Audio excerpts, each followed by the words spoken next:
পুৱতি তৰা ধাৰাবাহিকখনৰ আজি নিশা আহিবলগীয়া এপিছডৰ প্ৰমো মুকলি হৈছে। আজিৰ প্ৰমোটোলৈ আগবঢ়াৰ আগতে আপোনালোকে মোৰ চেনেলটো ছাবস্ক্ৰাইব কৰি কাষত থকা বেল আইকন টিপি দিবলৈ নাপাহৰিব। আজিৰ প্ৰমৰ প্ৰথম ভাগতে আমি দেখিবলৈ পাইছোঁ দেউতাকে বিন্দুৰ বেগত কাপোৰ ভৰাই আছিল আৰু তেতিয়া দেউতাকে কৈ আছিল তোৰ কাপোৰ কানি কাগজ পত্ৰ যিমান যি আছে ইয়াতে সকলোবোৰ ভৰাই ল। তেতিয়া বিন্দুৱে মাত দিছিল কিয় দেউতা? পুনৰ দেউতাকে কৈছিল কালি ৰাতিপুৱাই আমি ইয়াৰ পৰা গুচি যাম। তাৰপিছত আমি প্ৰমোদ দেখিবলৈ পাইছোঁ বেদই কৈ আছিল সেই প্ৰিয়মজনী সাপ হয় সাপ, তাই সাপ হৈ ঘটি বেজ হৈ যায়।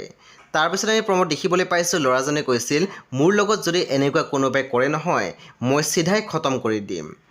তাৰপিছত আমি প্ৰমোদ দেখিবলৈ পাইছোঁ বেদও গৈছিল প্ৰিয়মৰ ঘৰত আৰু তেতিয়া বেদই কৈ আছিল এইক আজি মই মাৰি পেলাম। তেতিয়া আমি দেখিবলৈ পাইছোঁ ৰত্নই ৰখাবলৈ চেষ্টা কৰিছিল, পুনৰ বেদই কৈছিল এৰি দে মোক। তেতিয়া আমি দেখিবলৈ পাইছোঁ প্ৰিয়মক দেউতাকে অকণমান ছাইডত নিছিলে।